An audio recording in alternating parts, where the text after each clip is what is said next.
wanted to say a big welcome to everyone for the first Stone Soup Virtual Cookery School class for 2011. So we're starting off with a masterclass today, which is going to be all about soup. And you might think, why is this girl teaching a class about soup, which is sitting there with the singlet top? So of course, I'm based in Australia, for those of you that don't know, new students and stuff.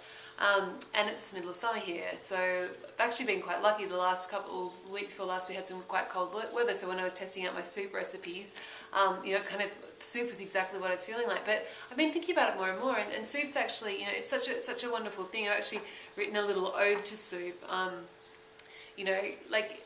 Soup, it's it warms us up in winter, but it also, I've been in the back streets of Bangkok and had the most amazing noodle soup. It's been hot as hell, but the soup's actually made me cool down. It's made me sweat and made me feel alive. So just really, I'm a big fan of soup. I always have been, ever since my mum used to make her big kind of pots of veggie soup that she'd make a big batch and freeze it and stuff, and it's just kind of it's comfort food. It's but it's also healthy food, and it's also simple. But I think the big problem with soup is, particularly in my mind anyway, is that kind of associated with long prep time, so lots of chopping, and then also with long cooking times. So simmering for hours and hours, and kind of gently developing flavors and concentrating down and all that sort of stuff. Which in one hand you can do that with soup, and it can be amazing. But when I was writing 5 Ingredients 10 Minutes last year, I kind of had this chapter on soup, and I was like, shit, I'm going to have to fill it up with 10-minute soups. And that was the thing I was a little bit worried about. I was really surprised how you can actually pull together a really wonderful soup in 10 minutes, just using some really simple ingredients, and it can be such a, almost just as satisfying as a soup that's been simmering for hours and hours. If you choose the ingredients right, and sometimes kind of the simpler it is and the fresher it is, like with our cauliflower soup that we're going to be learning in the class, it's just amazing. So I'm a soup convert, and I assume that you guys are as well. So I won't ramble on about that. So I just wanted to talk about, just kind of 3 kind of secrets that I have to amazing soup, and then a couple of tips for how to make your soup quick, kind of some things to look out for. And then I'll just briefly introduce the different recipes that we're going to be learning throughout the class. And I also wrote... So first, the 3 secrets to amazing soup, and the first one is to have a plan. So I think the only time I've ever made really bad soup, apart from when I've left it simmering for hours and gone away and burnt it, is when I've kind of just chucked a few things in the pot and I haven't had a clear vision of what I'm making. And so, that's not going to be a problem here because we've got recipes that we're going to be following. But I think when you're going out on your own, have an idea of what you want the soup to be, and that'll really help you. The next thing, keep it simple. That's my mantra. You'll get sick of hearing me say that, but it's just so true. Simple is good. And the last one is to use the best quality ingredients you can afford. My mum used to say you can't make a pig's ear a silk purse out of a pig's ear. So it's that. It's kind of common sense thing. So on to so how to make your soup quick. So kind of these are kind of a few themes that are kind of coming up in the soups that we're going to be making. So one is to use pre-cooked ingredients. There's nothing wrong with canned lentils. There's nothing wrong with canned beans. And then kind of udon noodles and the Japanese Asian noodles that are kind of all vacuum packed and already cooked pretty much. They take hardly any time, and there's nothing wrong with them. They're actually they're really delicious. So canned tomatoes are another example. It's kind of ready to go, instant flavor here. So highly recommend that. Choosing quick cooking ingredients. So I guess when you're looking at something like chicken, you wanted to make a chicken. We're making a chicken soup in one of the classes, and I've actually I kind of wanted to make a chicken soup because it's such a classic and it's so comforting, and I love chicken soup. But I was kind of thinking, how are we going to get around we can't get a whole chicken and simmer it for hours. So I just had the idea to use ground chicken, so or minced chicken, and that's it's fine as it can be. It cooks super quickly, and you get all the wonderful flavors of chicken without having the long cooking time. So choose quick cooking ingredients. So just by thinking about it a little bit, that can be great. Next is to save and prep with frozen veg. I've been experimenting a bit with frozen vegetables. I used to only use frozen peas, but then I realised that, and on the odd occasion some frozen spinach, but I've actually, frozen spinach, you don't have to wash it, it's all ready to go, it's wilted down, it's great. Frozen cauliflower and broccoli, they're already chopped up. It's so much easier. You just open the pack and pour them in. And the great thing is, if something like a soup, the texture isn't going to matter at all. So it's actually going to be simmering them anyway. So you don't really even notice the difference between fresh and frozen. And if you've got a tired old fresh cauliflower that's been sitting around for a week or something, it's not even going to have as many nutrients as the frozen stuff is. So, and the other benefit of frozen veg is it can be in the you can kind of use your freezer as an extension of your pantry, so you can just stock it up, have a few staples in there, and then when you come home from work and you're tired, you go, okay, I know I've got some frozen cauliflower, I know I've got some frozen broccoli, bang, soup and dinner can be ready really quickly. And the other thing is I'm kind of finding that frozen veg, depending on whether veg are in season or not, it can actually be a lot cheaper than fresh stuff, even for things like broccoli and spinach. So yeah, definitely encourage exploring frozen stuff.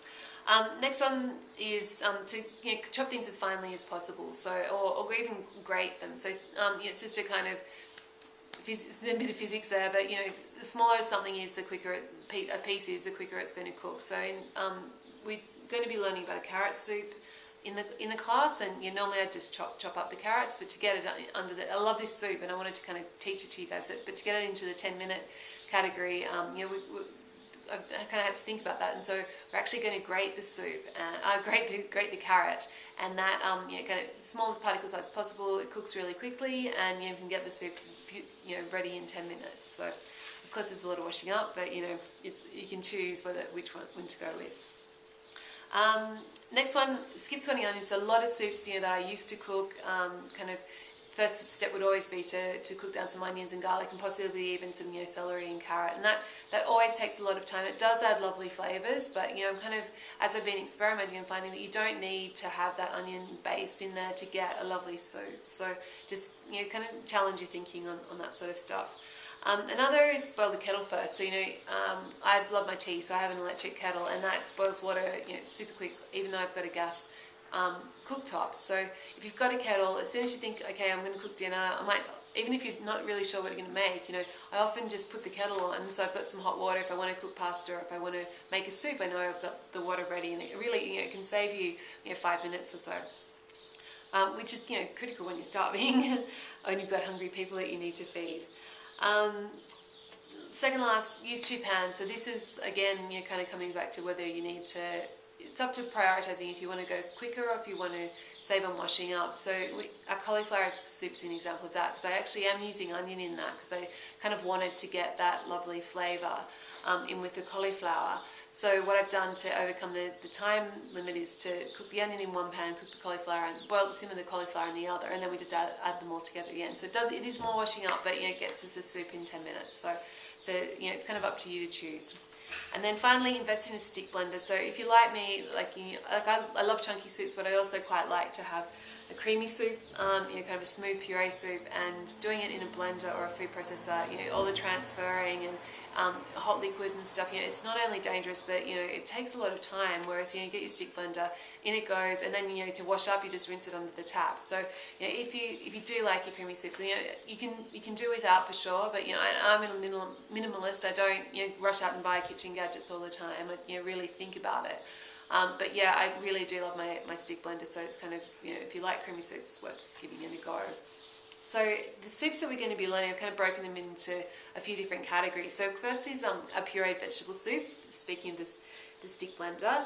So we've got a creamy cauliflower, which I really love, and I'm using frozen cauliflower in the video, but you can use fresh cauliflower if you like, and it's white, it's creamy, it's just the essence of comfort.